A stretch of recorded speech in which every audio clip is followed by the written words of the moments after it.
Police Department. Today's critical incident briefing is intended to provide you with information regarding a law enforcement officer-involved shooting which occurred in the West Patrol District in the city of Jeffersonville on August 15th, 2023 at approximately 9:35 p.m. You are about to view relevant video footage and learn about police procedure and other evidence that are related to this case so that you may have a better understanding of what occurred based on what we know to this point. The Jeffersonville Police Department, along with our law enforcement officers, specifically the Indiana State Police, produce very thorough investigations which require agencies involved to interview multiple witnesses, view and analyze numerous hours of body-worn camera footage, as well as collect forensic evidence. The Jeffersonville Police Department and the Indiana State Police are in the mid to late stages of this investigation, which in many cases these investigations may take up to or over a year to complete. I will give you a word of caution. The images and videos that you may see, as well as the sound which you are about to watch, may be disturbing. When law enforcement uses force to arrest a subject or defend against an attack, it can be graphic and sometimes difficult to watch or hear. There also may be strong language by those shown in the video. Viewer discretion is advised, especially for those with younger children and who may be sensitive viewers. Questions will be taken after the presentation of the body-worn camera footage and pertinent facts are delivered. Please understand that many questions may not be able to be answered, as this is still an open investigation. Please also understand that today's briefing is solely intended to focus on the events specifically related to August the 15th, 2023 in the city of Jeffersonville. At this time, I would like to introduce to you Major Joshua Lynch from the Jeffersonville Police Department. He is our uniform patrol commander as well as our training commander. Major Lynch will present the timeline and the body-worn camera footage, as well as narrate the course of events that occurred involving the Jeffersonville police officers on that date. Major Lynch. Thank you, Assistant Chief Boy.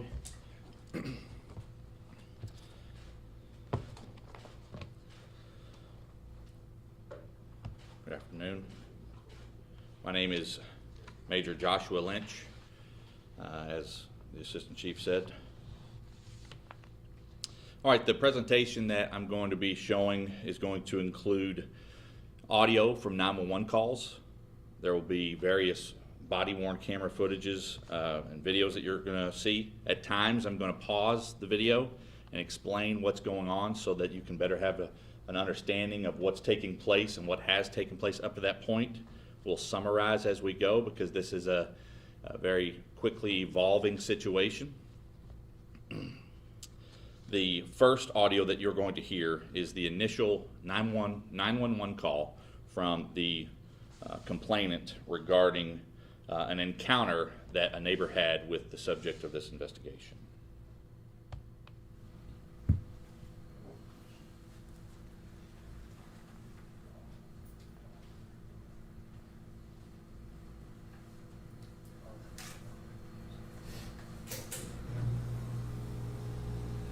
Clark County 911, what is the address of your emergency? Excuse me. 703 Avia North Shore. You said 703 what? Avia, or North Shore Drive, excuse me. That could be what apartment number?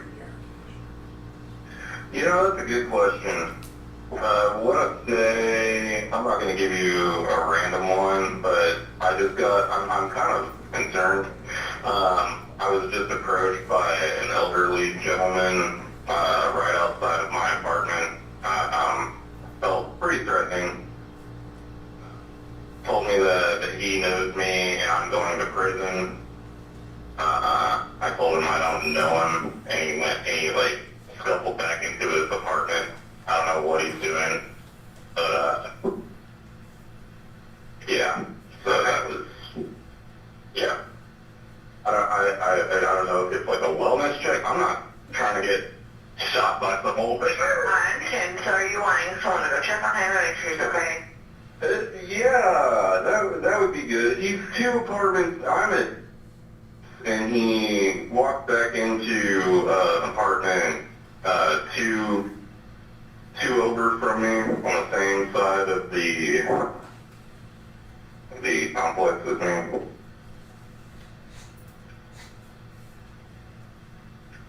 Is there a callback number for you? Is it this one that you're calling me from? It is, yeah. Do you want me to tell it to you? Oh, that's okay. And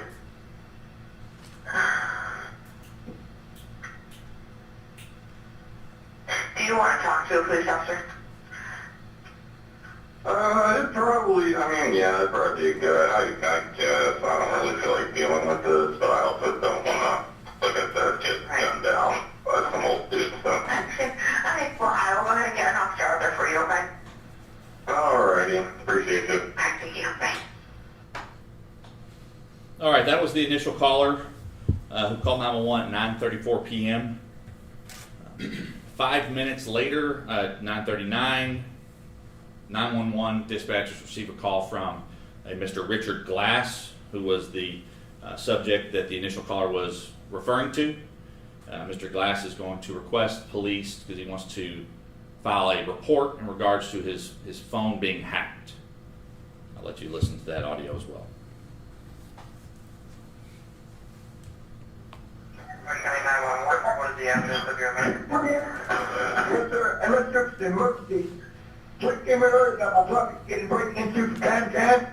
And just so happened, I caught him on it today. He hacked my phone, he used my phone and everything. Then I came from my phone, couldn't run. Okay, slow down. What's your address? Okay, I'm at 703 North Shore Drive. I'm in part 212A, and he's right down, maybe I think he's at 208 or something. Sorry. Yeah, 703 North Shore? Yes, sir. It's an apartment complex. It's 2 buildings. You split the middle, and I'm down the end to it. First suite? Yes, sir. What unit are you in? It's a vehicle store. It's a vehicle store apartment. It might used to be that, just like it's a apartment now, it used to be a motel, but I'm not sure that name. It's a vehicle store. What unit are you in? I'm at 212A. He's in like 208A. You're in 212? There's a couple other people involved too, but I don't think I'm sure. There's several people involved in this. I've been using my phone and everything. Get me into my account a little bit. Okay, I'm just trying to make sure there's a 212. Yeah, I'm 212 on the second floor. You come up the steps, one step. Other down there, Jones, comes out on the end, quicker there. And, I got guns over here. I was shooting my car, called you out. Not shooting, but you guns. I'm going to call you. Okay, you said, okay, what's going on? They would hack the phone for a couple of months. I tried to tell people what's going on, and nobody believed me. I thought I was crazy. And, because Apple couldn't fix it. Who hacked your phone? Yes, sir. Who hacked your Sure, I phone? did. This guy is no way. And it was simple. Why do you think he hacked your phone? Because I got it. I finally went on offense, to start defense, and I found out he lived in the 16 feet down from me. I knew he was in the building, but I thought he was on the third floor. And he had But there's several people he had involved. 208? I think so, sir, yeah. I'm going to walk back there because I look, anyway, get my wife's suit. I don't want to do it. I'm 65, I'm tired, I'm going to get the house soon. I don't want to do it, but I ran to my house. Do you have a I firearm? heard like yeah, I've got forearms, I don't know about you. You have one? That's why I got mine. Sir? Okay, where is it? Where is your gun? All right, then. Well, 47 pistol. Where is it at? Okay. Okay. Is it secure? Oh, yes, sir. It's got a magazine. Yes, sir. Okay, and you said I'm you called us because you didn't want to use it on him? Well, I know I wouldn't walk in there and see who it was. And as I turned out my door, there it was. I would be armed, but it turned out to be 7 little skinny guy. He's pretty bad. All right? All right. I was going to call you out, but it... I was sitting there, check myself, I thought, I'm good. I knew it. Yeah, I didn't take the steroids, people was doing. There's other people that moved out. The sheriff came here earlier today, and he come up and talked to me. They were talking to the manager, and he would never come up and talk to me. So I called down, the Jeffersonville Police, they came out there, making a report. They told me to go try to do the job this morning. And I thought, well, that's what I just go, So I found out who it was. He's right down there. And he's the same guy that delivered the phone. There are people that used to live in 105. If I can, Have you actually seen this guy? yes, he's probably South American type, but he speaks English okay, so more here, but he's a big guy, he's been back all by now, I don't know. But there's another guy here in 303, I think he climbed over or something. I thought he saw those guys, because he's always in the parking lot in the middle of the night. I get my gas going 4 times now. More license, stolen, you hear them say about something, they won't get no security here. And these terribles all kind of put terribles around here. You know, people got ready to put the gas going, you know.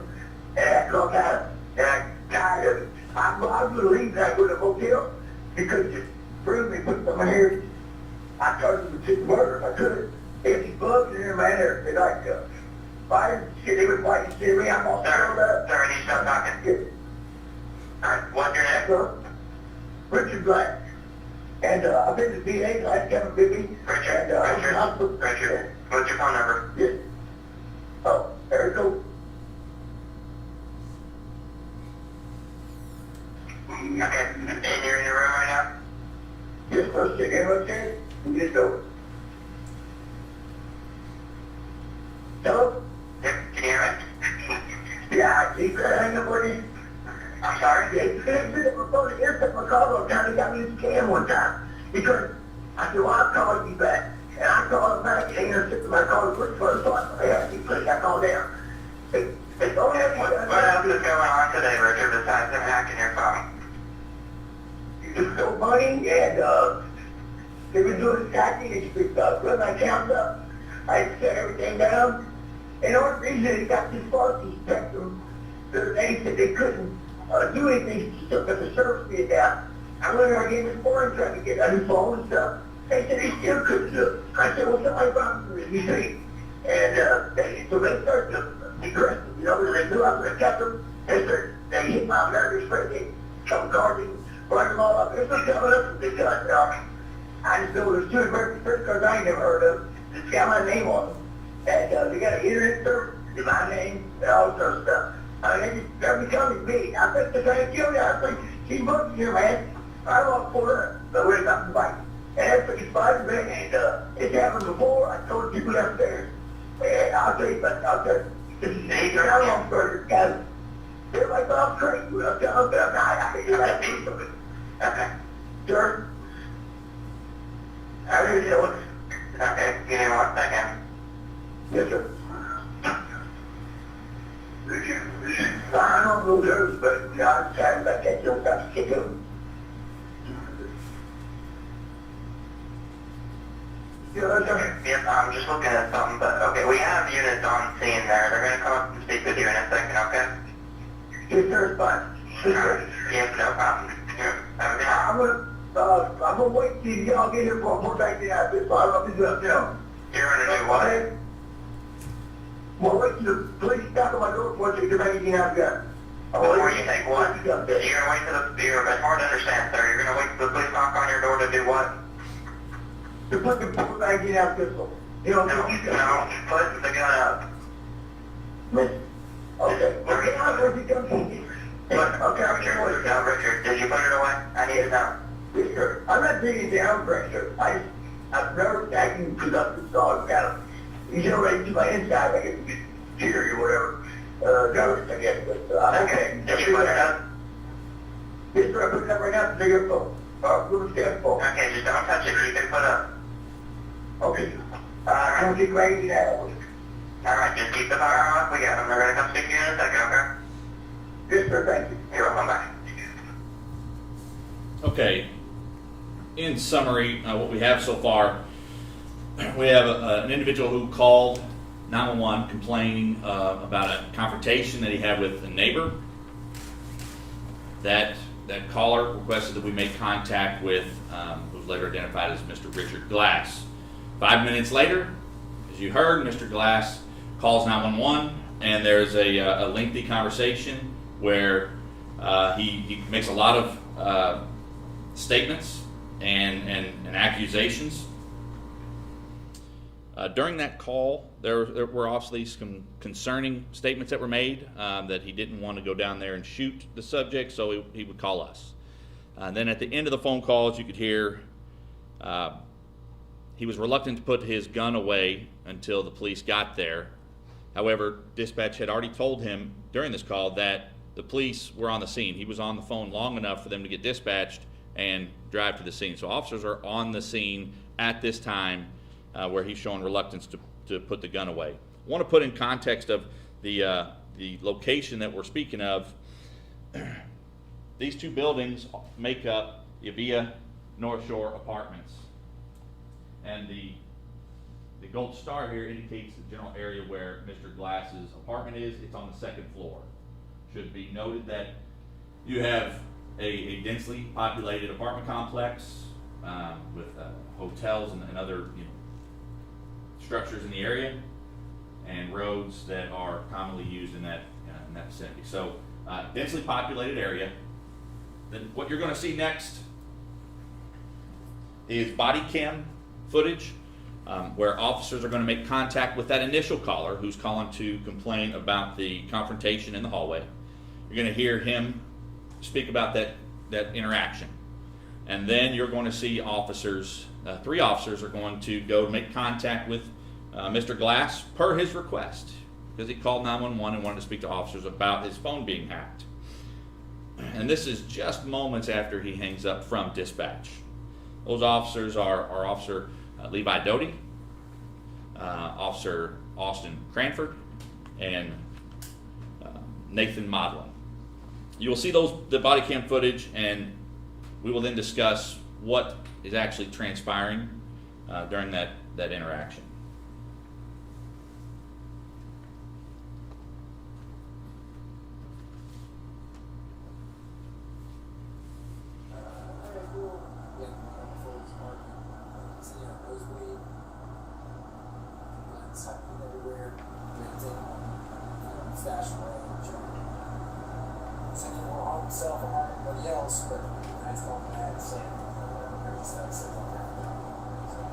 He got in my face and was like saying that he knew me and I was going to prison, and he was following me out the He went back into his apartment, and that's when I was like, okay, that's sketchy. So, and then when he's like, he's got guns all over his place, I'm like, well, that kind of. Did you go to 3 for now? That was the short interaction with the initial complainant. Now you're going to see video of officers actually making contact at the door per Mr. Glass's request.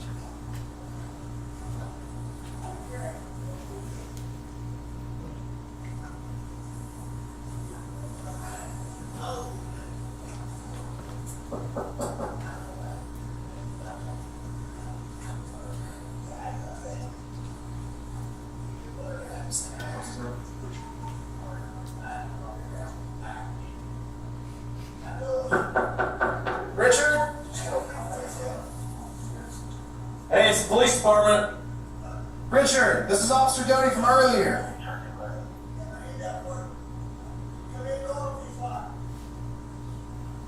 Hey, partner. Can you hear me? It's the police department. What?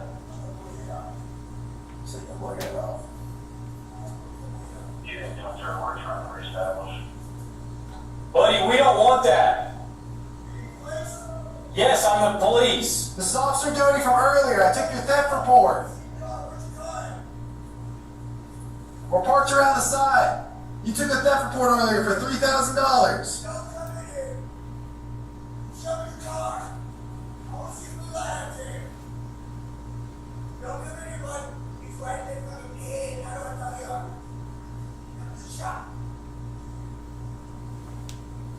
Dispatch is on trying to call you. Answer the phone. They'll tell you it's us.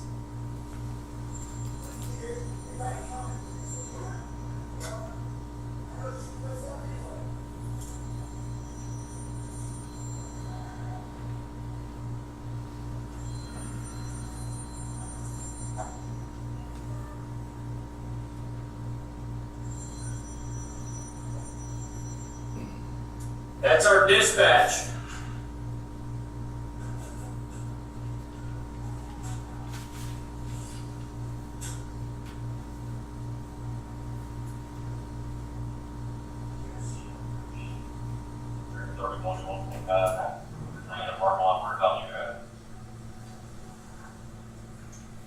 Second west side or south. That's west, right? Because this is north-south. River's that way. West. Yeah, west.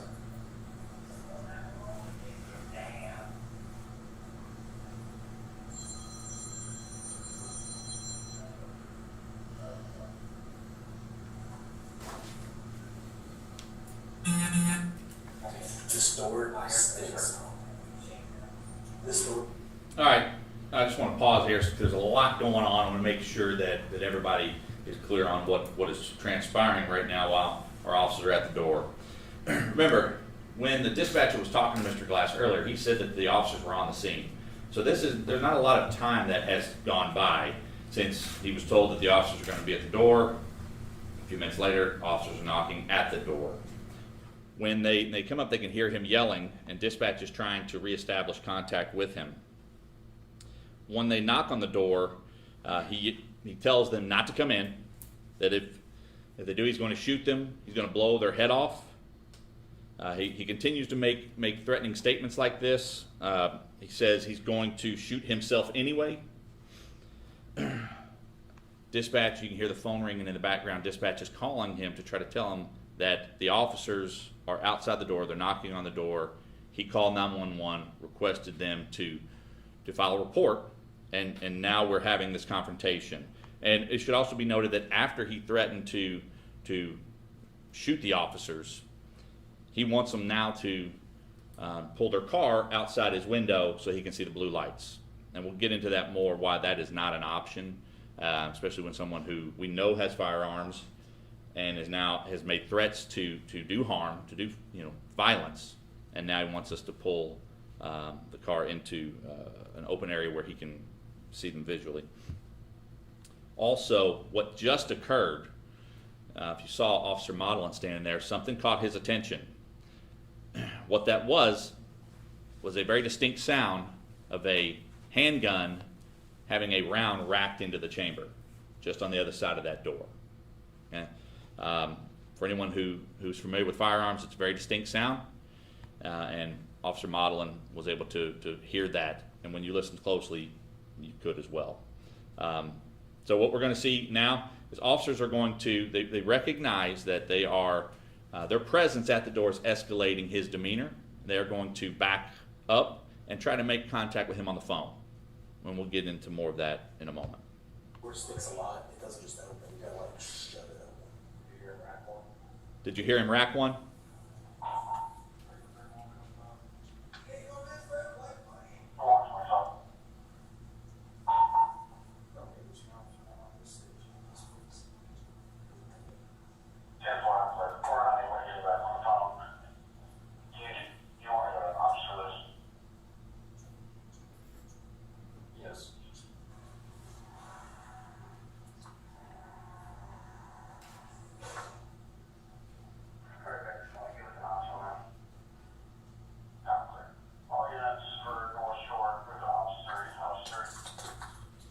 All right, to provide a little further context, the officers have requested EMS, have an ambulance on standby, so if something were to happen, an ambulance is there and ready to respond.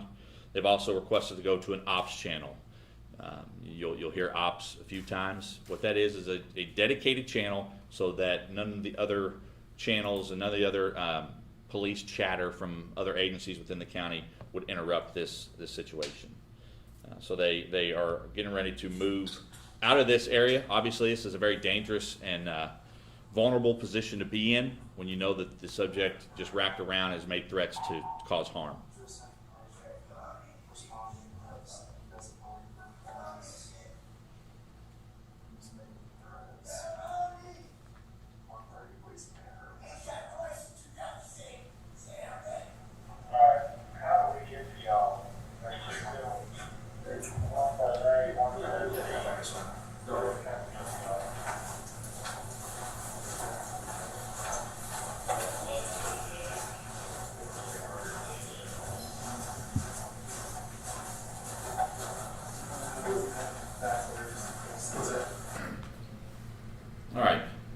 Mr. Glass is going to call 911. He's going to call 911 a few times. We're going to listen to those conversations that he has.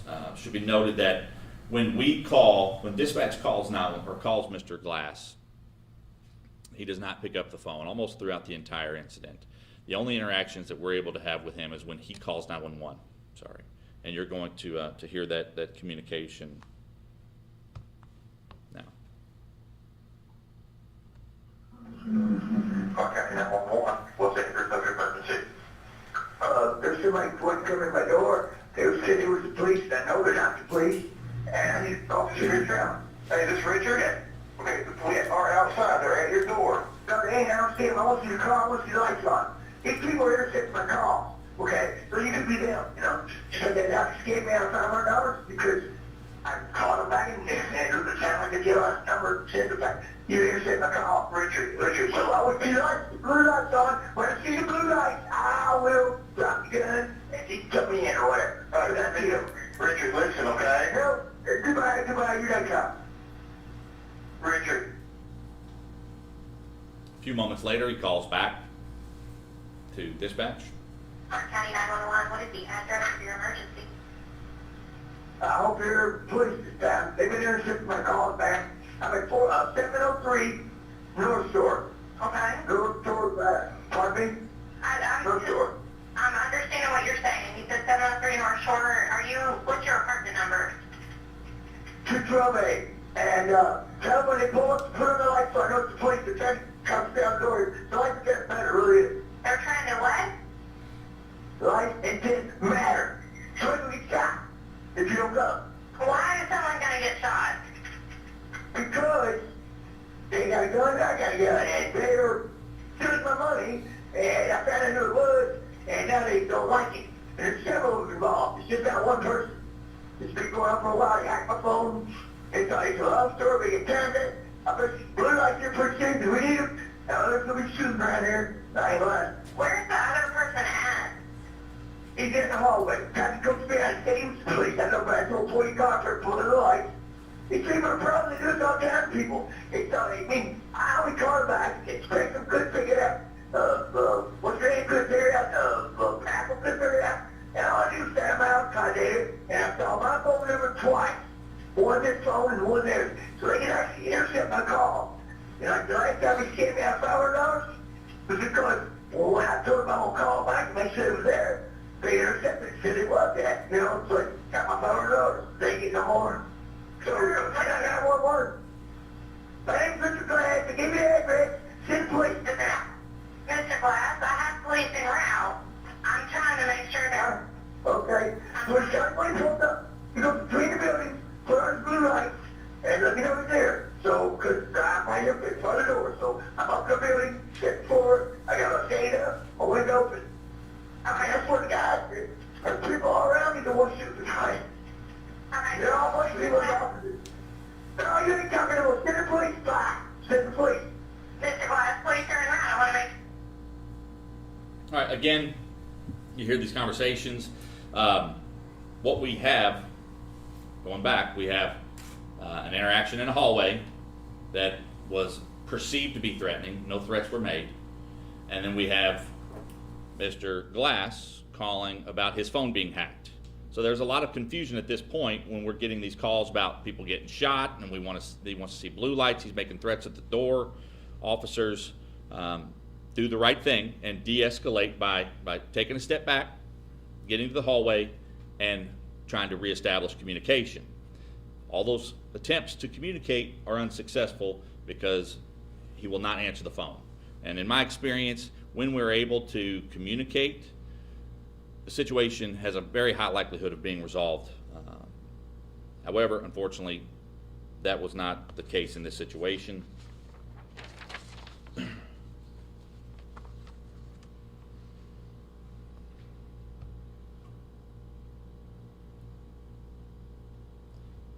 As we are pulling back, we're trying to also gather information about Mr. Glass. Again, we have very little information at this time.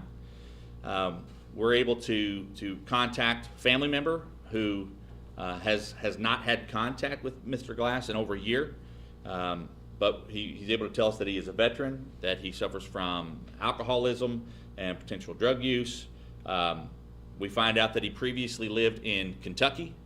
Officers make contact with Louisville and Kentucky police departments to try to gain some type of information to find out what exactly is going on. This is at 10:40, but all of those attempts are really unsuccessful to gain any information about Richard Glass.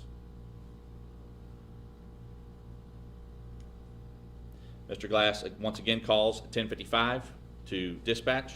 Clark County 911, what is the address of your emergency?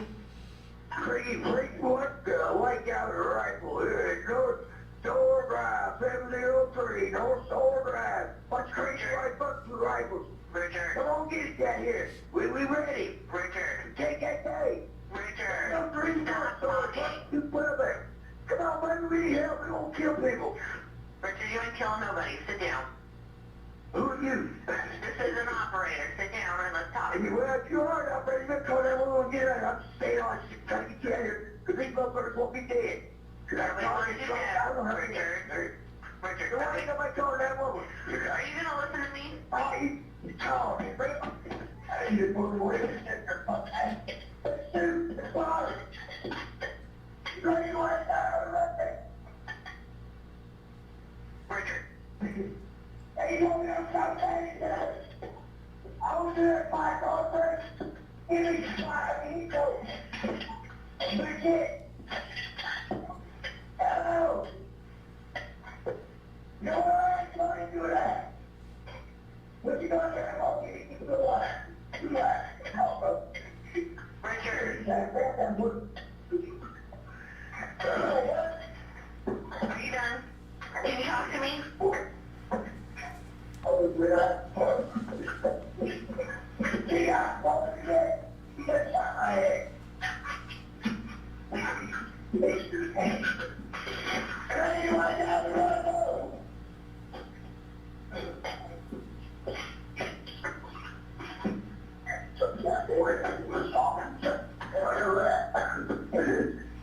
Crazy white guy right back in here. They gonna protect you. Richard. You'll go into that car. Richard. You see anybody go kill?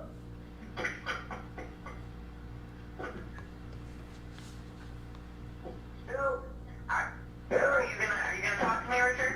what's that? You get up. Yeah? You're gonna talk to me? No? Okay. Anna. All right, as you can hear, the demeanor of Mr. Glass is continuing to escalate, saying that he's a crazy white guy with a rifle. Come on down here. We're ready. We're gonna kill people. Somebody's gonna get killed today. And he even says that he wants to get us down there. We can only assume that he's referring about the police. But what his motives are still unknown. We have to take consideration that an armed subject who is speaking in this manner is a serious threat. At this point, again, all we have is someone who wanted to file a report about his phone being hacked, who is acting very erratic and strange, making threats. At 11:10 p.m., this call takes a turn, where we received 911 call from a person upstairs that they hear shots fired in the room with Mr. Glass. I'll let you hear that audio. Clark County 911, what is the address of your emergency? 703 North Shore Drive. 703 North Shore. Yes, the police is already here. I don't know. There's something going on underneath me, and I just heard 2 gunshots. I'm sick, and I've been hearing this man hollering, call 911 for the past hour, and I just heard 2 shots downstairs. All right, so that is a resident from the 3rd floor who hears the shots being fired. There's 2 shots coming from Mr. Glass's apartment. At that time, this situation has now changed. And at 11:11, the supervisor contacts and briefs command staff here at Jeffersonville Police Department and the SWAT team, quick reaction team, crisis negotiators, fire and EMS are immediately deployed to the scene to add additional resources to the situation until we get a better grasp of what is going on.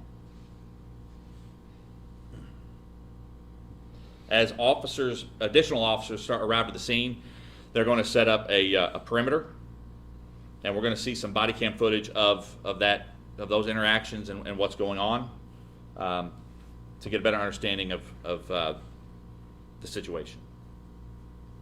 This video is from Officer Jonathan Happel as he moves to the south side of Building B. Except for just confirming he's the second window north on the second floor.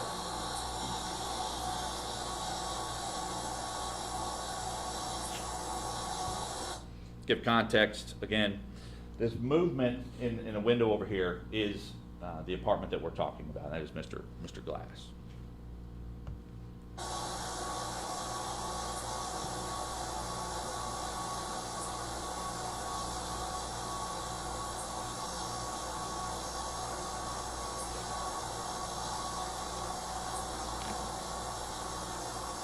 Example, we have him, I can see him in the window, he's got one south window open all the way, and the line to the second window that was on the front is open as well. I got eyes on him. Fire and EMS personnel are moved next door around the hotel. I'm going to give you a video or a map here to kind of show how this scene is starting to take shape. So again, this is Mr. Glass's apartment on the second floor. We have officers on the stairwell, the second floor, keeping observation of that while we are trying to make contact with Mr. Glass on the phone. As officers are arriving, we recognize, and if you saw in the video, there is a door here. So they have two stairwells from the second floor to get down to the main level, and they're here and here. So the concern is if Mr. Glass was to quickly leave and armed, we have officers that can confront him there. The reason we don't put them in the same stairwell is if there is a violent interaction, now officers would be firing at each other. So we're placed here. The officers you're going to see are using air conditioning units as cover. They're going to move around because you're going to see they're going to be put in a very bad situation when Mr. Glass begins firing on their position. Fire and EMS is staged up here. There's another map that will indicate that in a moment. But when Mr. Glass is talking about blue lights, he says he wants them to come right down the middle. What he's talking about is he wants our officers to drive in this general area and shine their blue lights. What we know from a previous call is that not only does he have a pistol, but he also has long guns that are more powerful and much more accurate of the weapon system. And we also know that he's a veteran, so the likelihood of him knowing how to use that weapon effectively is pretty high. So that is not an option. The best option is to talk to him on the phone to get the situation calmed down and resolve it peacefully. And we're trying to do that, as you can see. But this is where we're at this moment. Getting additional units there. You'll see officers trying to navigate the traffic situation, because as Mr. Glass starts firing in that direction, it starts getting pretty close to the roadway, and cars are still traveling there. So we're getting units there to stop traffic. We have to start thinking about a lot of different things as this continues through. This body-worn camera footage, you're not going to see much because Officer Happel is laying in a prone position using the AC unit as cover. Eventually, here in a minute, he's going to remove that body-worn camera so that there's at least some visual. But that's why it's going to be so muffled. Rush traffic. He's got a gun in his right hand, gun in the right hand, at his temple.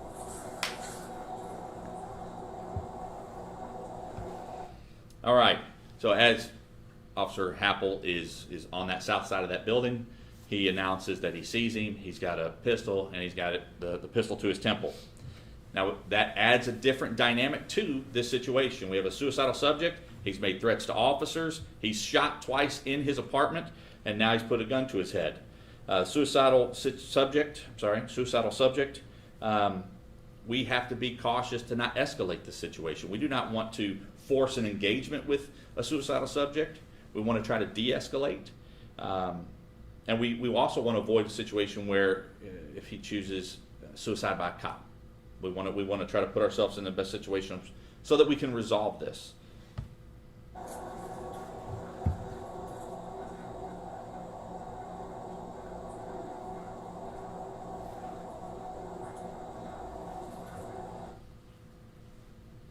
Again, all attempts to contact Mr. Glass are going to voicemail.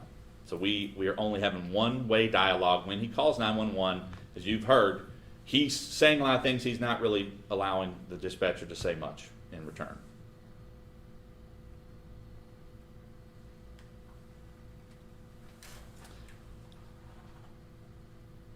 At 11:36, officers can see that Mr.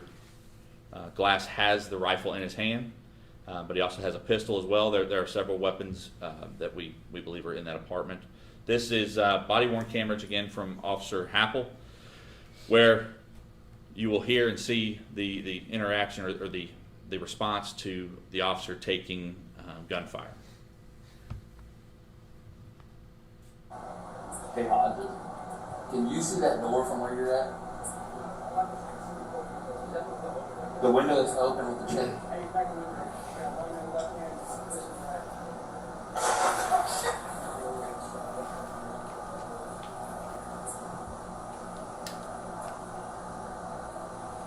This is the same instant, but with a different officer's body-worn camera.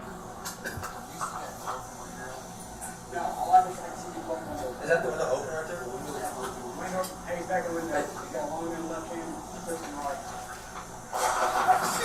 Yeah, we're inside over here where Apple is.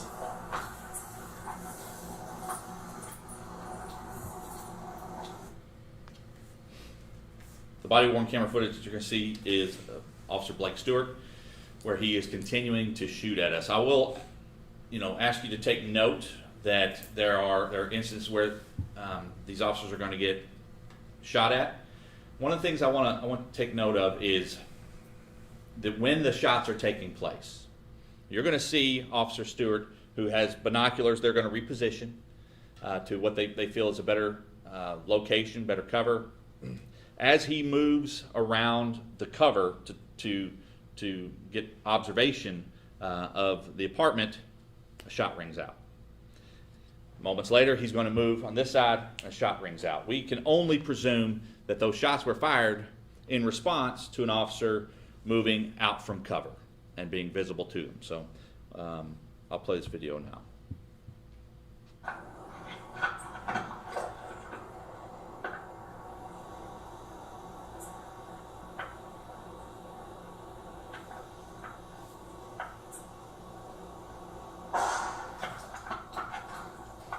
More shots fired coming from the window, one round.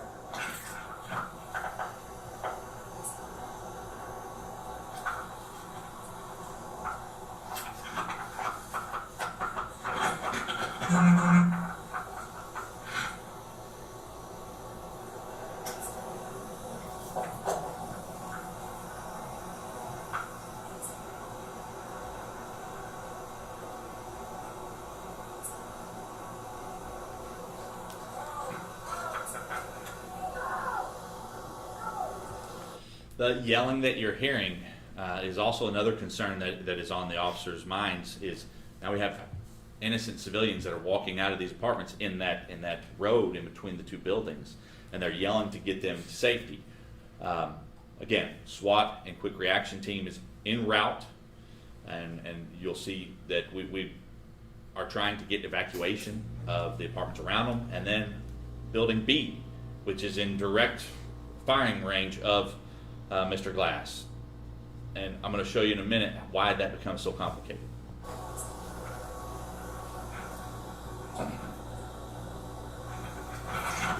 Hey, can you see anything?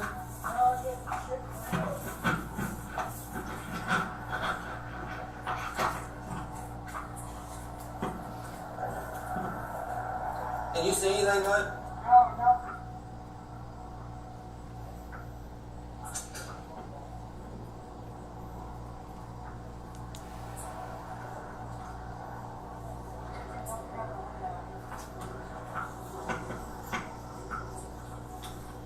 What'd you say, Hodge? Yeah. I'm gonna move to you, okay?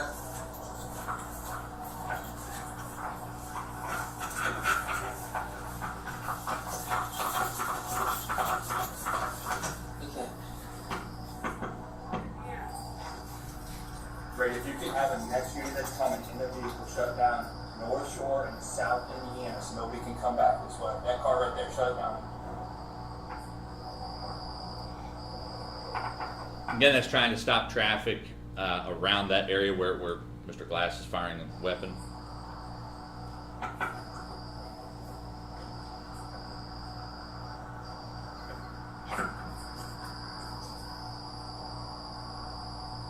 Discharge right out of here. Yeah. So we also need Riverside. We don't need to put a unit right here. Okay. He's not in the window. He's not in the window. Ethan, you put Cox on that door? Are you on that door? Let me see it. Cox, you got the door? I'm using here as cover, okay? Okay.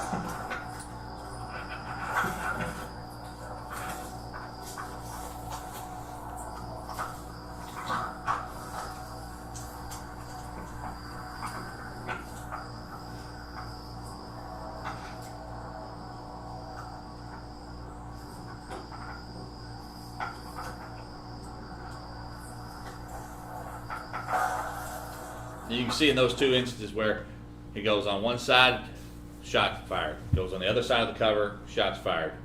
Should also be noted that the hotels in that area were put on lockdown so that innocent bystanders don't just walk out of a hotel without knowing.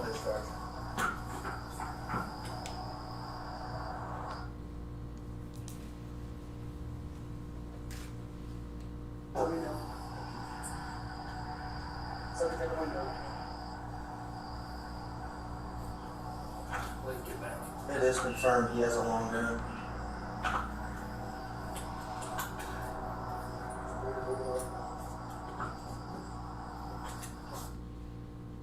All right, so now as we start to get more resources here in the coming moments, again, this is Mr. Glass's apartment. We still have a team that now is quick reaction team members in the north stairwell. EMS and fire is in this area staged, ready to respond if need be. Our team has moved in this area to hold the south side of the building. We also have a team forming in the north side of the building because there are people that are walking out, unknowingly walking into a life-threatening situation. Also, with the SWAT team, one of the units within the SWAT team is the Precision Rifle Observer Team. Those units were directed to go straight to the scene and find a position where they could provide intelligence and overwatch of the situation. This team was able to respond on Southern Indiana Avenue. Fortunately, after knocking on windows, we were able to find a resident that helped us and allowed the officers in the building. They were able to gain access to the second floor and to provide overwatch. Why is overwatch so important? Because the two exits of Building B, which is in the direction of where Mr. Glass is shooting, are here and here, which are in close proximity to Mr. Glass's window and well within range of all weapon systems that he has.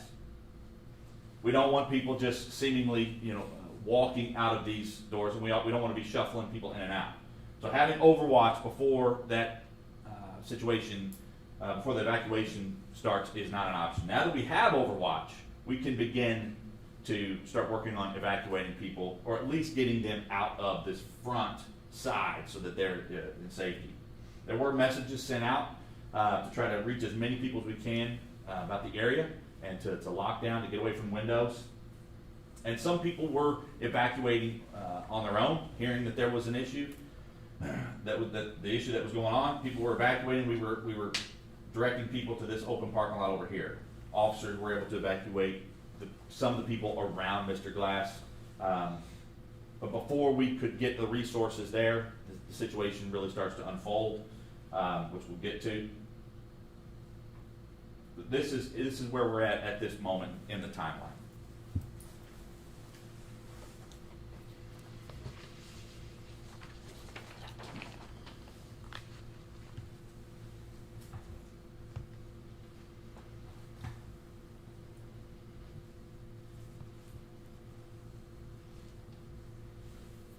Mr. Glass is calling back dispatch again at 11:43. Address of your emergency.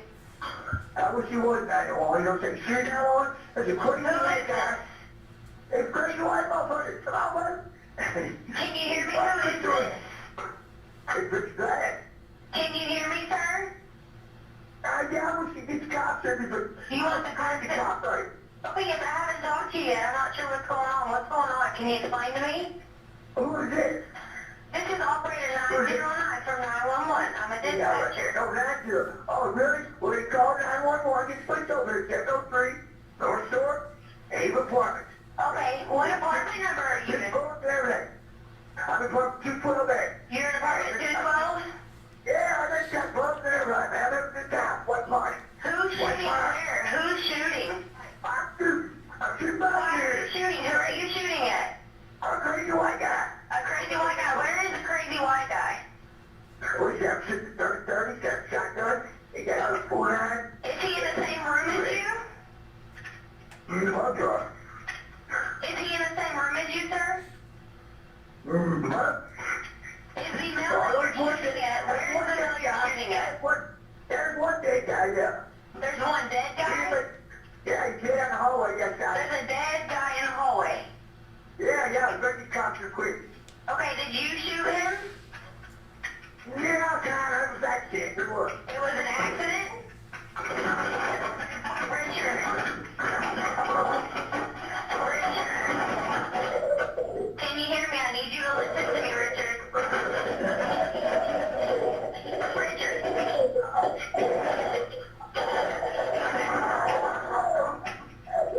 Come on, bud.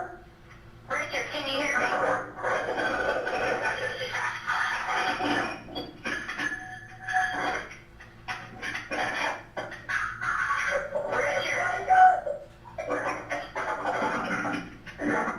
Yeah? Can you hear me?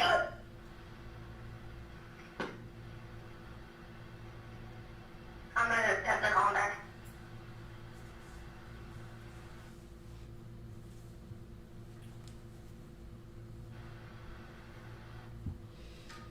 All right. During that phone call, there's a lot of things that was said of note. When he talks about the weapons that he has, he's talking about a 30-30, he's talking about a shotgun.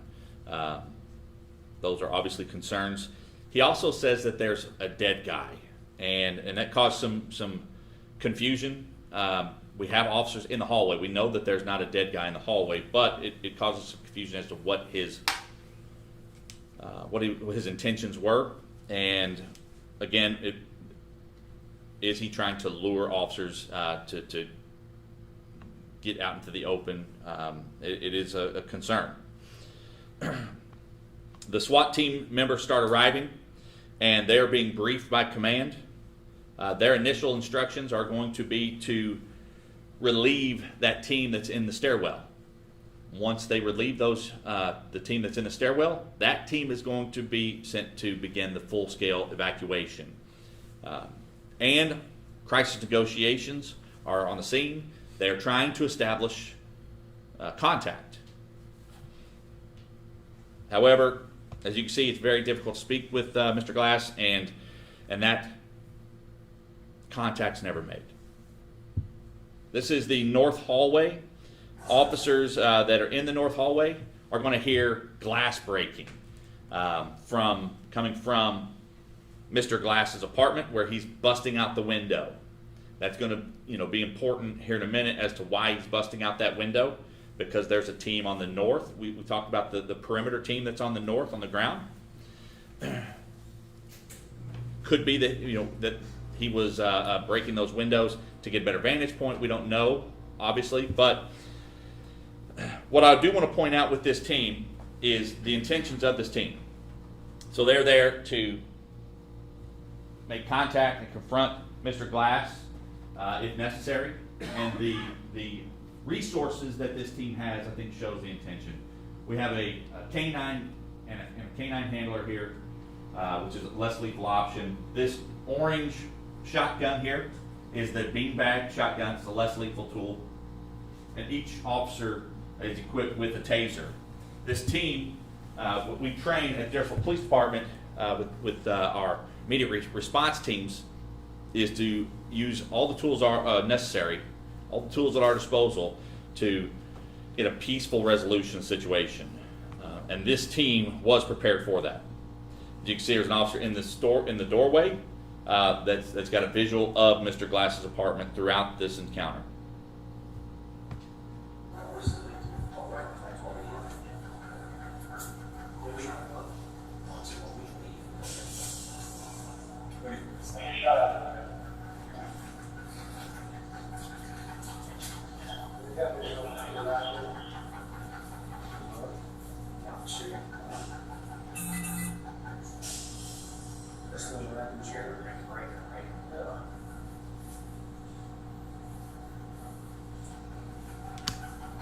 Windows now busted out by him.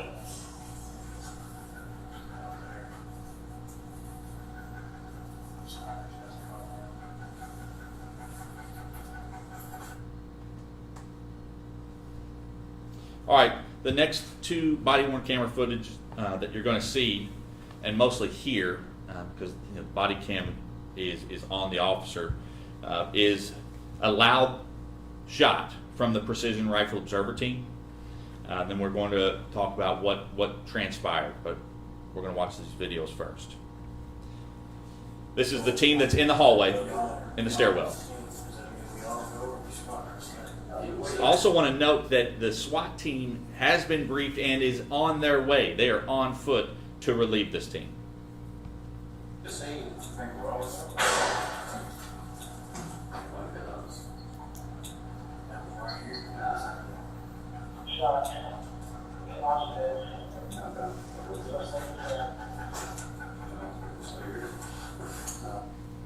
This body cam footage is from the north perimeter team that's on the north side of building B. We'll see their reaction.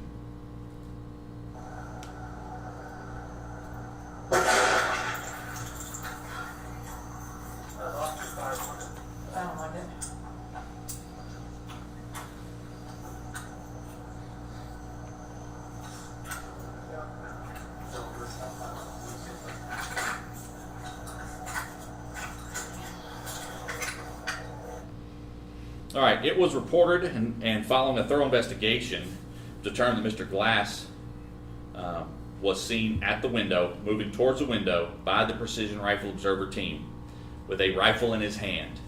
He was moving in the direction and pointing in the direction of that north team that you just saw. We know that at this point, Mr. Glass has fired multiple rounds out the window, but at this point he had only fired a pistol. Now he has a rifle in his hand, and we also know that the rifle could be much more powerful and certainly much more accurate, creating a extremely high probability for death or serious bodily injury if he fires that weapon. Our Precision Rifle Observer team did utilize deadly force at that moment. That was at 12:06. At 12:09, we are now moving fire and EMS closer to the entrance. However, due to the extreme violence that Mr. Glass has already put on display, his propensity for violence and firing multiple times at officers in their positions, we are not sending officers quickly into that room. We're going to utilize a drone and deploy it to the exterior of this apartment building to look in the window to determine what level of threat still exists inside that apartment. Simultaneously, the SWAT team has been instructed to verbally hail to try to get some type of response or interaction from Mr. Glass. Both of these tactics are being used simultaneously to gain as much intelligence as we can, as quickly as we can.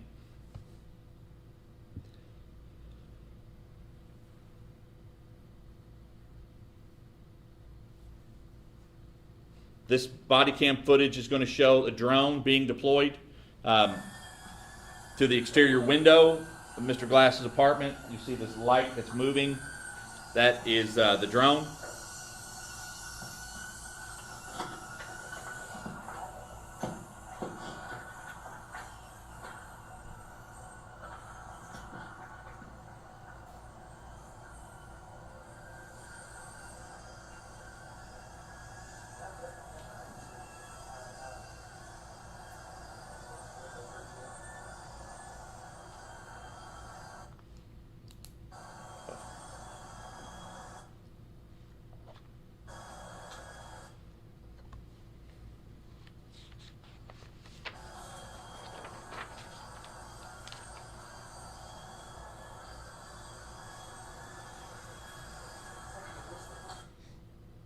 And this is the SWAT team in the hallway hailing, trying to get a response from Mr. Glass.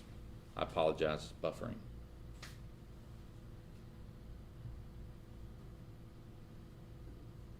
Richard Glass, Jeffersonville Police, if you can hear me, acknowledge me.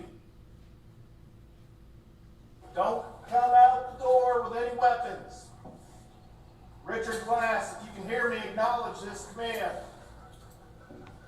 Richard Glass, Jeffersonville Police. If you can hear me, call out. We want to get you medical help.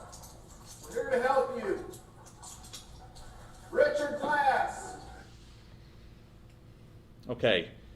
Unfortunately, the exterior drone footage, we were unable to determine whether or not Mr. Glass was in that room. And we had no confirmation that the shot that the precision rifle observer took was effective. However, as time moved on, we were not getting any calls back. He was not answering his phone. There was no response from us hailing, and we could not see him in the living room with the exterior drone footage. At that time, officers, the SWAT team was directed to conduct a breach and hold at apartment 212A, Mr. Glass's apartment. They breached the door, deployed a flashbang, and deployed a smaller drone inside the apartment, because at that point we still don't know what threat level still exists in that apartment. The concern with not seeing him in the living room with the exterior drone leaves us to believe that he could be lying in wait in the bedroom or something of that nature.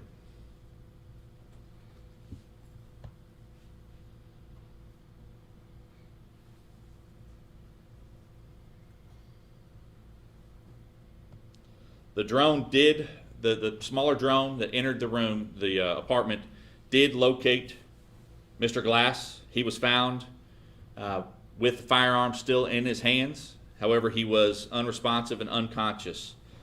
The medics there with the SWAT team immediately attempted to make contact and render aid. However, it was found that Mr. Glass was deceased at the scene.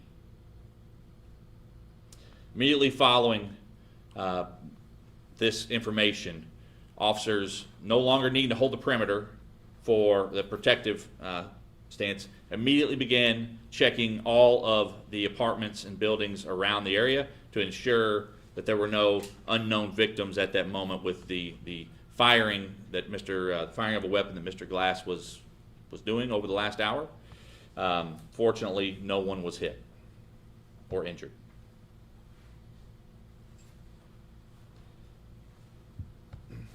There were 3 Jeffersonville police officers that were assigned to the precision rifle observer team that utilized deadly force in this situation.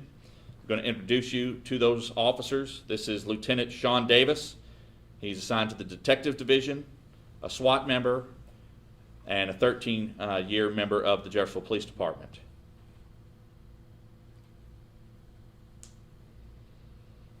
This is Patrol Officer Logan Bensing. He is assigned to the Patrol Division. He is a SWAT member and 7-year veteran of the Jeffersonville Police Department. This is Officer William Harris. He is a patrol officer in the Patrol Division. He's on SWAT and has 5 years of experience with the Jeffersonville Police Department. Lieutenant Davis was the SWAT operator who utilized deadly force at this scene.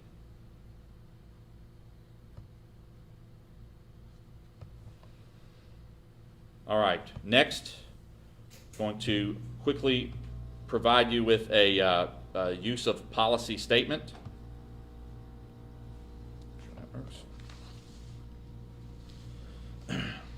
Jeffersonville Police Department Policy 300.4, deadly force applications. When reasonable, the officer shall, prior to the use of deadly force, make efforts to identify him or herself as a peace officer and to warn that deadly force may be used unless the officer has objectively reasonable grounds to believe the person is aware of those facts. Officers made every attempt, calling and making contact at the door to let Mr. Glass know that it was police.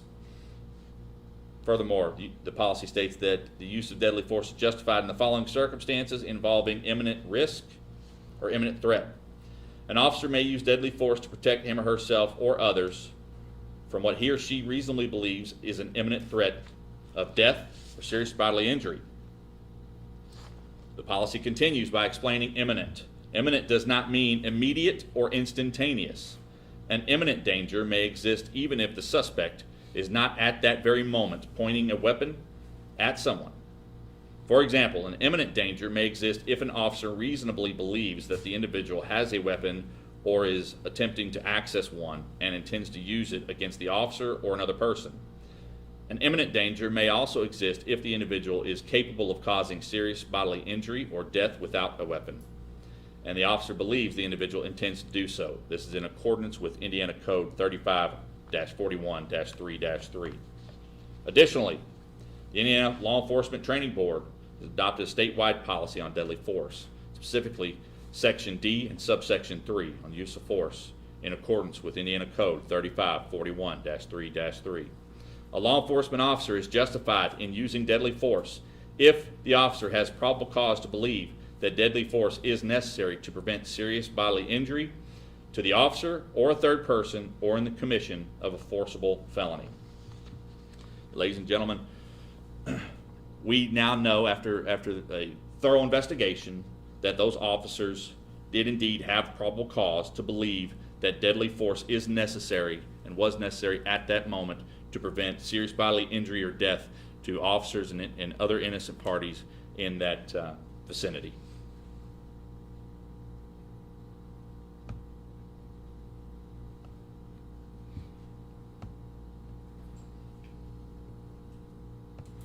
I'll now turn it over to Chief of Police, Kenny Cavanaugh.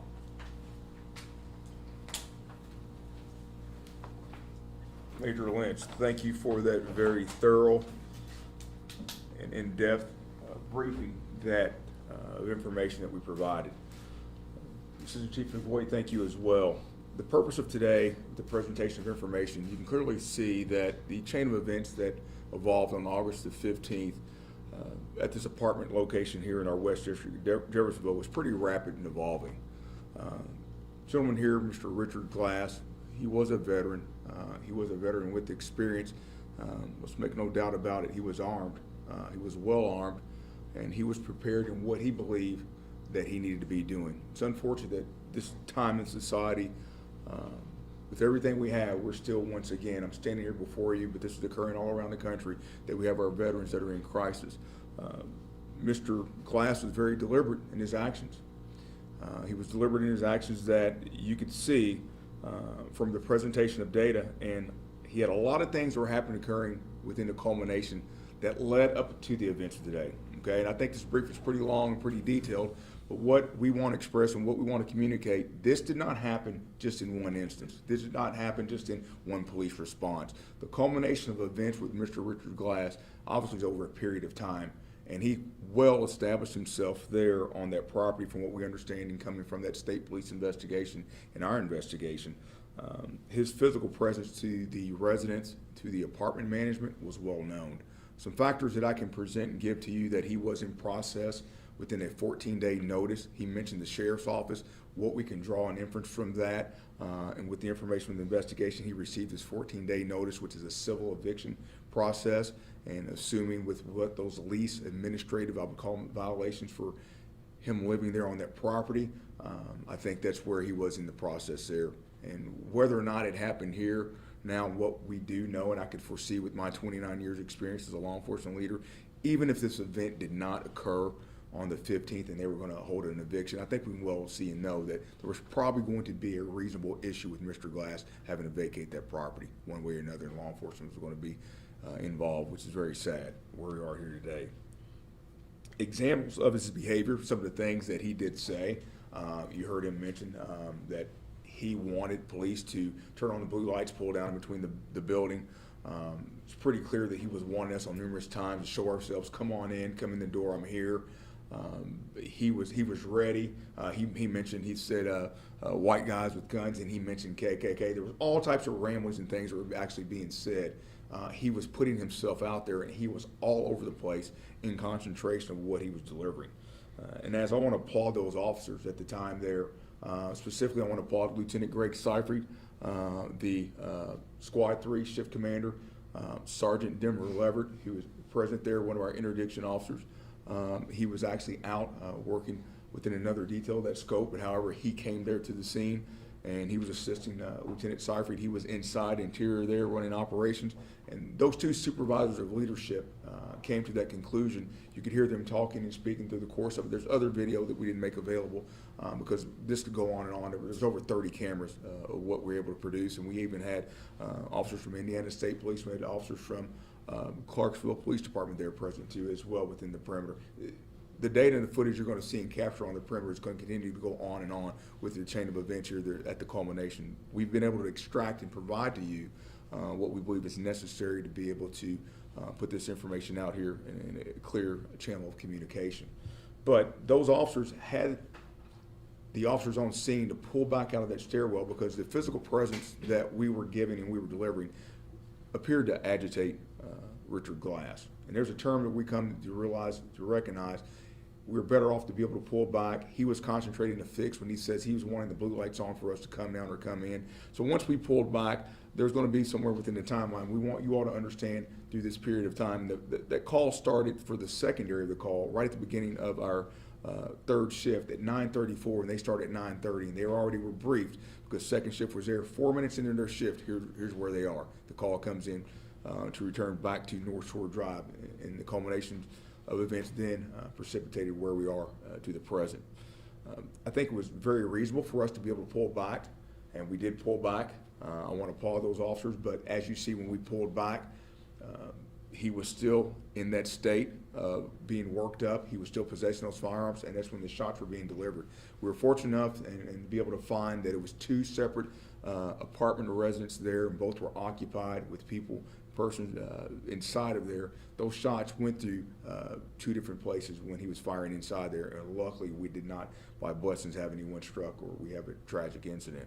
Also, you can see that when he was firing and dispensing those rounds, and you would see with the movement of Officer Blake Stewart when he moved left and right, and then the officers, they did a good job. We could see there was another video where Happel tells Stewart they both agreed to reposition because Happel was there, but it was a bigger target when Officer Stewart came over top and he was moving around. That was drawing his focus, and what we could do is just to be able to safely get a tactical movement to get that officer out of there. We're trying to cover and watch those doors because even during this course in time, we don't know what he is going to do with his behavior. And this is the present time where you understand that we do everything to work for de-escalation. We do everything to work when we have still less lethal munitions and options available present for us. But let's be very clear.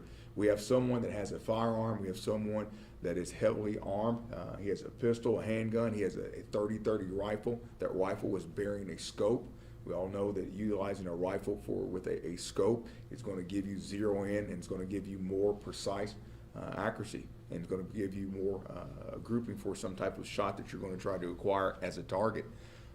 Why would you need that in a residential setting and you're busting out a window and breaking a window? We can only understand what could happen to occur.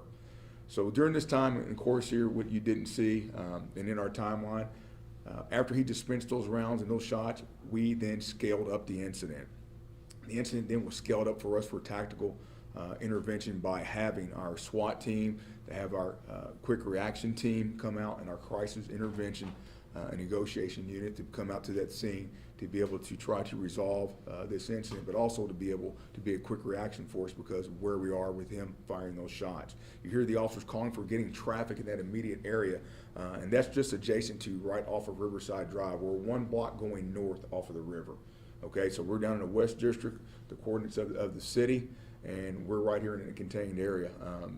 Another problem and issue that we had, it was a challenge with this. While he's firing those shots, I know the questions being asked, those officers had to realize and recognize to be able to acquire some type of target and to be able to protect themselves and others, he was in an elevated platform position, okay? And he was in what we call a superior position.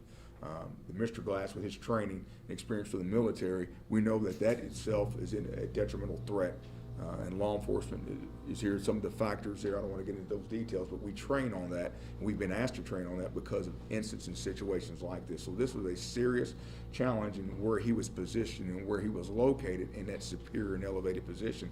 He's looking down on all of those officers there, and I want to applaud everyone from all the agencies. We could not move. We had to be there. We had to maintain. We had to keep that position with him having that superiority position, just for the fact of his actions, his behavior. We had to, what we say, hunker in and take cover and be resilient there, even though he's taking shots at us, because we have people, we had innocents there, and we were at a challenge of trying to get the tactical teams there and then to be able to start evacuation, to be able to get people safely moved out off of that floor. So while this is happening and occurring, we are still, while he's firing those shots, those officers are taking those shots, but we're still trying to alleviate that situation and still bring it down and not just engage in where we have innocents, citizens and bystanders inside that building. Okay, so this situation here, and as we're getting the call, Major Lynch, myself, Assistant Chief, the administration staff, we're responding. We're hearing all this communication on the radio. I'm hearing from the state police channel that actual gunfire is actually coming out. Their communications asking, trying to get a status checks of their troopers there for accountability purposes. We don't know if someone is going to go down or if he's making contact and hitting someone. That's something that we're seeing here around the country. We're seeing it right here in Kentucky, and we're seeing police officers being shot. Unfortunately, this is starting to be on a regulatory, it's a sad basis, because where we are with the gun violence, this is just starting to be where we are with the norm. And this is sad, and this is not what we're wanting, but this is where our society is. So we have to come to terms with where we are and the purpose of us presenting this information and trying to give the accuracy of information for this reason. I want to clarify and be specific. You've seen a lot of body cam video, but you've not seen any body cam video from Detective Lieutenant Davis. You didn't see that from Patrolman William Harris, nor Patrolman Logan Bensing, okay? Those snipers are deployed and they train without having a body camera, okay? And that's not something that in the observation team, as we call them, they are snipers, okay? And what they do and how they have to conduct themselves and conduct that mission of what they're doing to be discreet, concealed. They do not carry body cameras. We support that here at Jeffersonville Police Department to be able to carry out that mission for that observation team. I'll be very clear, and I'll be matter of fact to stand here and say those snipers, they do not carry those cameras when they deploy. And there's a reason why, because they have to be able to carry out the duties and responsibilities as we're asking them to be undetected and to be able to neutralize and eliminate threats when it calls for it in life or death situations. I think you can clearly see with where we are, and we were only within minutes of having that observation, having those teams be deployed. And as the information is within the context of this investigation, I can take some of the pieces and extract with you that this has actually been submitted to Prosecutor Jeremy Mull in his office for review. Mr. Mull obviously currently right now is in trial, and he's been in trial prep. I know this is a pressing matter, but he's, I know, reviewing the data and taking all the facts in, and he is going to be actually circling back around to this incident, but I know his attention is focused with the victims that he's dealing with currently right now. So as I want to be able to share that in that context of information, Lieutenant Davis, an experienced police officer, one of the things there in his assignment, he is currently assigned to the FBI Safe Streets Task Force as well as a task force officer and a supervisor in our division. He actually leads the observation team. The trust and confidence I have today to tell you is I have full confidence in that observation team and their actions that was actually taken, specifically Lieutenant Davis in his deployment of lethal force to stop the threat of Richard Glass. Lieutenant Davis observed the actions, and as we know, and it is visually seen, and also this has been confirmed by an independent witness there at the scene as well. It was in the context of that investigation that observed Richard Glass with that rifle in his possession. Prior to a significant factor, he was earlier seen breaking out that window. He was breaking out that window, and the movements that Detective Lieutenant Davis and the other snipers can relay is Mr. Glass was moving close in that window, and prior to moving into that window, they could see him looking back at the north direction. He had been firing out south towards the river. But back in the north direction, and for us as a training point, we did have some officers, and they were not in a position capacity. We look back now that they may have been out and they may have been exposed. As the observation team could see, Mr. Glass looking back in that north direction with all his gunfire, they quickly recognized that those officers that were out and had not been in the direction of that gunfire were quickly exposed. The officers and what within their statements and what is presented to Mr. Mull, Mr. Glass was actually in that window, and Mr. Glass was in that window, and he was in a manner of what was described by their statements that he was in that window. He was moving close after looking out and viewing down back to the north direction. And keep in mind, he had been firing all south where those officers were outstanding. And there was other citizens out in that direction as well too. And he was inside that window and he was moving around in an approximate direction of what Lieutenant Davis and those other observations called shouldering a weapon, and that weapon had a scope on it. So in totality, we want to bring that information to, we know that there had been numerous shots fired by Mr. Glass with a handgun, and now he was in a movement, he was in a phase to be able to draw that rifle. What I have to tell you is here today as Chief of Police, firing of any type of weapon or discharging, we cannot have that in our free society. That's not acceptable. What I can tell you is that when someone is continuing to escalate by being an active aggressor, we have a duty and responsibility of any and all and everyone, and we've seen citizens taking action to stop that person that threatened that individual. As you see within department policy and you see within the state law that is exhibited by the Indiana Law Enforcement Academy Training Board of what that is. Mr. Glass was in a movement, in an effort to be able to what we call shouldering that weapon that had a placement of a rifle scope, and we can reasonably assume what was going to happen occur next. I'm thankful with the timing. I'm thankful with the deployment response. I'm thankful for those citizens that allowed the Jeffersonville police officers to come in the hours of close to midnight and climb through their windows, assist those officers with carrying the equipment in through their windows, allow those officers then to deploy inside the building, then to go up, and then the citizens didn't allow the officers then to be able to commandeer their apartment they evacuated, and our officers set up in a level adjacent to where they were equally superior with Mr. Glass. Those three snipers did to be able to stop the situation from all the officers on the ground level. I'm not saying that the officers at the ground level did not have the ability and could not fire, but we know that was a serious, significant challenge. That was a huge responsibility for any of those officers from at that ground level to try to take a shot and fire up. And understand they would have to be exact precise with all the people and the innocent civilians that were inside that building. That would be a very, very tough challenge under the duly stress that you see that they were undertaking. And I'm going to say it was not going to happen, but it would be very, very tough. So if we did not have those snipers deployed within a time frame, Major Lynch, I think we came up with it was less than 20 minutes of them getting in, getting set up, and responding. And those officers, all three of them said that while responding and getting that call, it was luckily with that day and timing, I'll call this a fortunate incident happened. The team had just completed and finished training by the hours of sometime around 10 p.m. And some of those officers were still up and out, and they were still within a manner or scope of actually stowing away gear, and this was all evolving, and they had an idea. And we had the team there on standby, a rapid response of those observers getting there. Because if we did not have that response and he was going to shoulder that weapon from that elevated position and seeing, I don't know what would have happened to occur, we would probably have a different outcome for a police officer or a civilian.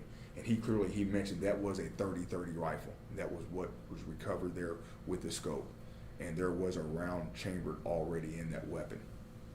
Okay, so keep that in mind that we were going to the next phase of where he was escalating and what was going to happen to occur. And this would be a much different press conference if we did not have those observation teams there, those snipers, and Lieutenant Davis taking that action to protect life.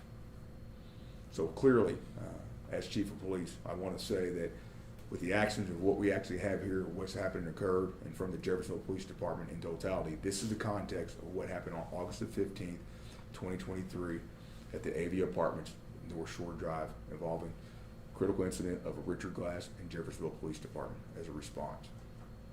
From this time, manner, and scope, we're going to open up myself, Assistant Chief McVoy, Major Lynch. I know we've been lengthy, but I'll open the floor to you. I feel it's duly necessary for us to be able to, in these encounters, in these situations, to be able to give relevant information, be able to show and display data.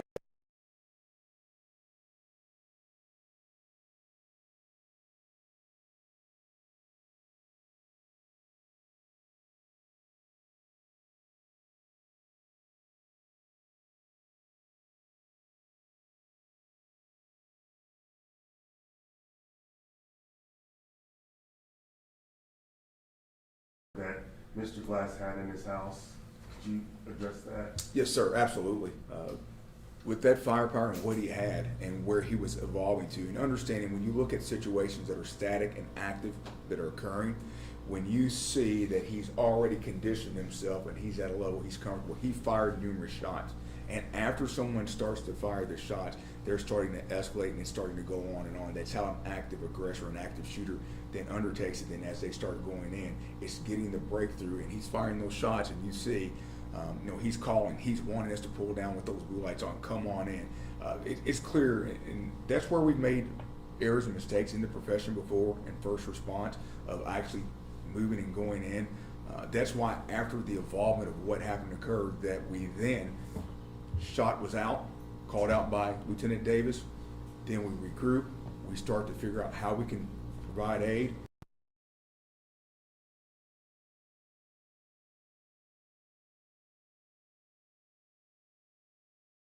To that apartment, then to be able to enter,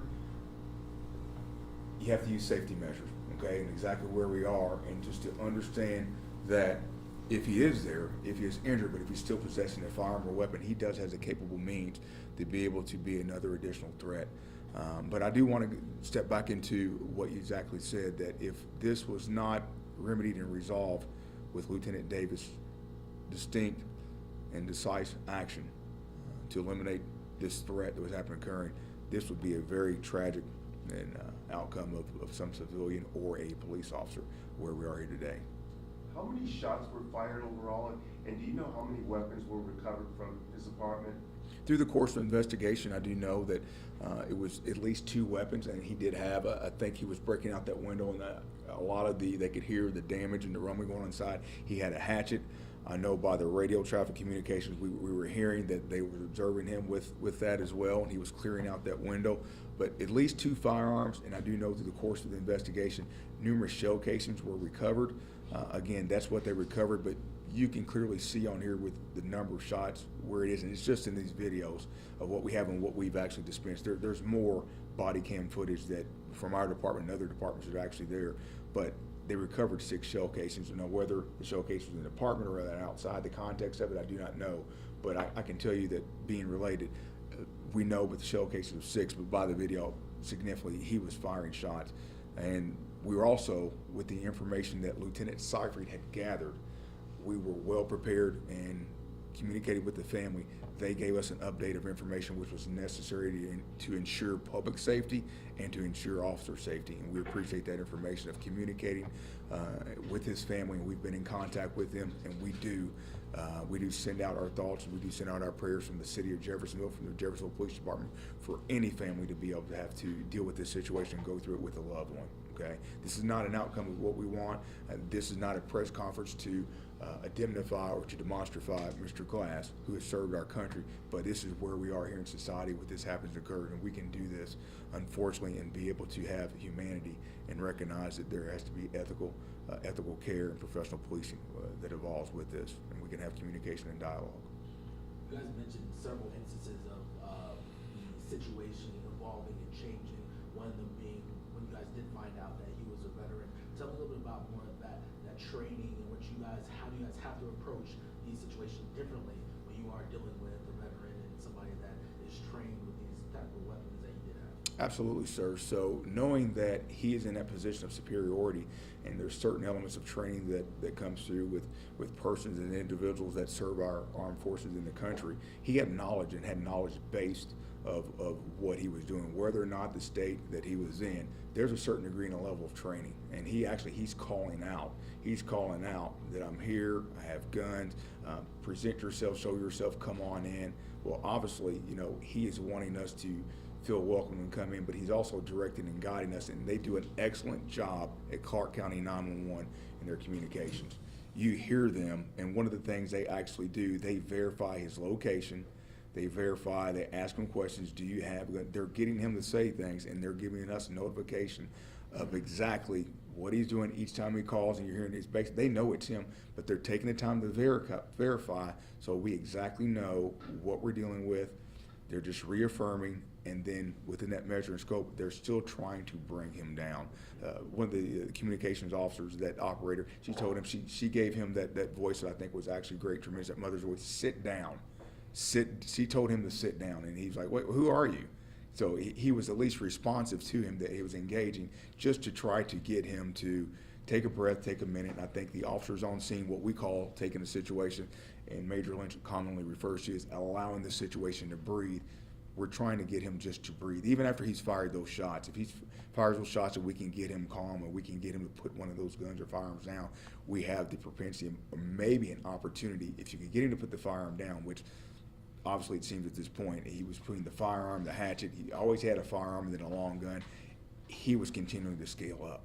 So back to what you're saying, Stefan, and sir, acknowledging your question, with that training level, what he had, we were in what I call a cycle. We're in that cycle when you're in de-escalation. We're cycling, but as we're cycling, we're up and up and up, and then him grabbing that rifle, the outcome of where we are. So he is getting what I call, and I'm going to frankly say, he's getting on that trigger. He's firing shots. That situation it's unfortunate, but it is what it is, and that's why law enforcement must be capable, and we must stand and be affirmed to be able to do this in a situation where it has to be ethically and professionally and accountably explained. I know the last time we were here addressing the situation, there was uncertainty of whether or not the shots by Lieutenant Davis were the ones that led to the death of Mr. Glass, or he may have shot himself. Is it confirmed that Lieutenant Davis's shot was the one, that positive one, to kill Mr. Glass? Right now it's reason to believe, and we're still waiting on some other ballistics information, but based upon the circumstances of where the investigations are at this point in time, it's a reasonable belief, and based upon the factors and his behavior and then the actions after Lieutenant Davis is shot, that this is the actual occurrence and where the situation resolved with the actions taken by Lieutenant Davis. Where was he shot? Right now, that exact information is not going to be delivered out. I feel that due diligence, that it would be appropriate for more information to be able to go to the family and not hear that in a press conference level. But a precision engagement that this type was proper and appropriate taken by Lieutenant Davis. I know there was some time between when he was shot, correct me if I'm wrong, but around 30 to 40 minutes before police could go in there? That's correct. Is there any evidence that he might have been still alive or was killed instantly? No, because what I can tell you is, and that's a great question, there was not any movement that was happening or taking place or any sound, and that's why you're hearing from those tactical officers that they're calling out. There was not any credence of information that relayed that we had that movement. It was an exigent circumstance that we needed to go in. Keep in mind that if it was an exigent circumstance of him calling out that we need to go in, then we could communicate back, and we could communicate back that here's what you need to do, the action that you need to take, and we're going to work our way of actually going into their department and then be able to give him aid and access. And I want to be able to note that in that tactical team, we did have a paramedic that was actually present, and through that course in time, the dynamics, that's exactly that point in time where myself, Major Lynch, and Assistant Chief McVoy, the direct command is exactly coming, that from that basis, I'll tell you that the responsibility lies, we were making all decisions then after the shot was fired, how it was going to be predicated and moved up. And I can give you a quick synopsis as I can recall. With Jeffersonville Fire and New Chapel EMS, we then repositioned, deployed after the shot. They were at a move up. Then after that move up, then they were at an exit of their vehicles, and they were brought up to a staging on foot location. Then from that staging on foot location, then they were actually put inside the building in the hallway. Keep in mind that the drone was deployed by Clark County Emergency Management, and we were working through those phases, and it was all during that 40-minute of time. There was a movement that was taking place within every 10 to 12 minutes that we were getting closer and closer, and then by the SWAT team, after they then moved up, and you saw one of the body cam videos, officers grabbing a flashbang, they did what we call a bang in. They breached that door, they held, they delivered a flashbang, they delivered that flashbang as a distraction device, and then we put the drone in. We put the smaller drone in from the interior side, and then we had a view and witness of where we could see him, and we could still see a weapon. So then from that course in time, then we moved the drone out. And then a tactical team, we also had a canine there's on board as well. Then the decision was actually made because of the condition of the department, and then putting maybe the canine in first. The canine could be at risk, and he was actually still in close proximity to the weapon. We value our canine partners. They're part of our team. We then did the human factor, and we made a physical entry with those tactical officers, and then from there they turned it over to our department SWAT.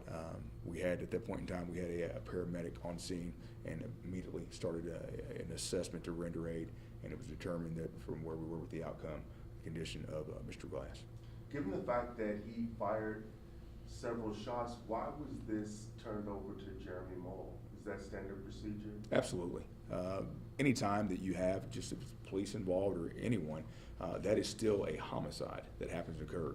Now we're looking to find, is that going to be a justifiable homicide? If it's not justifiable, then the actions and responsibility will be to the person, the individual. We recognize that in law enforcement here today. We're not immune. We're not immune, and we have to be determined. We have to be looked at as well. If there's a criminal side, and if there's an internal investigative side, that if policy was broken. So Mr. Moe will have the final say as the chief law enforcement officer of the county, and we'll be awaiting that information. But not stepping over top of Mr. Moe, I do feel comfortable and I do feel confident based upon the information we have here, and as a public law enforcement leader of the Jeffersonville Police Department, to stand and tell the people of this city and tell the people of Kentucky, and I know what happened and occurred here reasonably to believe this is the situation, the outcome, and a decision will be forthcoming. You mentioned that Glass had a history of substance abuse. Are you able to confirm whether or not he was under the influence of any drug at this time? No, because the toxicology reports and things of that nature that is on the side with the Indiana State Police investigation, that would have to come by. But there was evidence related at the scene, and there was further information that was related, that was obtained by the police department, that could be contributing to some of the conditions of his behavior here on this date and time. I just wanted to confirm, it was observed by the observation team that he was moving forward with the rifle, but there's no footage of that, right? That is correct. And can you explain again, or just more in depth, why they don't use body cameras? Yes, for the reason being, first, the position that they actually take, the cameras do glow, they do make sound, and glow when they make sound of light. You know, understanding what's happening, occurring, he's zeroing in on the officers at the ground level. So we were trying to, in this case and situation, having people to remain with their lights out, being dark. In the context, what I will share with you in that state police investigation, the information and statements that came from Lieutenant Davis, Patrol Officer Harris, and Patrol Officer Benson was corroborated by a civilian bystander there at the scene, who took an approach that I would say I would not recommend. It was very dangerous, but they also took observation, we found, and they were actually watching and observing what happened occurred, and they as well saw Richard Glass in possession of a long gun rifle during the scene. So not just any police officer. What I found, I've had the ability to be able to look at that very large document. There was a person, individual, I don't want to identify them. I do not recommend anyone in these situations taking that to do and taking an observation, because he was at that elevated position, and if he did see them, what they were doing, they would be at serious risk or threat. But they also was a witness, and they made observation by what they were doing, and they were using more than just the eye. They were actually they were using a magnification device to be able to observe Richard Glass, and that's in the context of the state police report. So is it safe to say that he broke through a window, looked through the window, he was looking around, looked north, the Lieutenant Davis, who was on his north side, shot at him? Lieutenant Davis was offline, is what we would say, and what we found. He wasn't in a straight line. I'm just going to say he was offline from a position observing him. And Lieutenant Davis, the first thing that Lieutenant Davis and the other observation team, they noticed, because he had been delivering the gunfire back in that south direction. You heard them earlier stopping that traffic. He looked out and peered out. They saw him do it, I'm being told, I think more than one occasion, and they looked out and they realized that he's looking back to the north direction. He's looking back to the north direction, and where to concentrate. I'd say that maybe we had some people that relaxed, maybe some officers. It's a training lesson for us, and they were out position, and he had affixed being able to, what we reasonably believe, acquiring a target with that long gun rifle, and was switching, and he was going back to that north direction. So had those observation team not been present, I don't know what that outcome would have been. And that's why I speak of with the officers at the ground level. It was definitely at a exigent circumstance and need for an action to be taken. If he was acquiring targets back at a direction to where, if you look at the time frame and going in his call and getting lengthy, he then transitioned and was going another direction of focus, and they looked out, they watched him, they could see, they looked down, they could see that those officers, and we had citizens that were actually out, and that's where we are here today. So had they not been out and been deployed, more than likely he was going to, I would say, what we see here and at that elevated position. Again, I spoke of his position of superiority and then being at a ground level, trying to get a shot trajectory, be responsible, accountable for that shot of firing up at a ground level. That is really tough under any condition, but that is really tough under stress, and know that you've been fired at. There were several officers that have been fired up and trying to take that position, and then he reacquires on you and gets focused on you, okay? So, if you do that and you miss, then he's zeroed in on you from that elevated position. It's not much cover they're trying to take. We've got officers out trying to observe and take hold of him, but they will do that if necessary. But if you miss, or if you miss and the shot hits a backdrop and hits an innocent, you're responsible, you're accountable for that, okay, on so many levels. So all those factors there, we're fortunate to have that team less than 20 minutes of them being deployed. I think every second, every minute counts for those citizens, allowing them to climb through the window at the ground level, climb through their windows, and then enter the building, and then to go up, because he had that position. He could see both sides of the building, so they just couldn't come in with all their gear and all their equipment. So that's why they were residents actually put them through the windows to get in, and then they commandeered an apartment. And what I would say is I would just give that information, they were offline of him. So I'm not really exactly sure, but they're offline where they did an excellent, outstanding job to be able to acquire focus of him visually, to be able to see what he was doing at all times. And I think based upon that information and what happened occurred, they intercepted him about to take another definitive action that was actively aggressive with the firearm. Did you find anything in his apartment that would indicate that this is something that he was planning, or was it just that you think it's a mental situation where he had some mental issues? That information has not been relayed to me, and still within the scope of the investigation. The initial part of the investigation is open. We still have some lab reports, and there's still what I would call some cleaning up, but enough information of where they are right now, comfortable from the Indiana State Police. They've submitted their case narrative in regard to this, enough for review for Mr. Moe to be able to make an evidentiary value decision.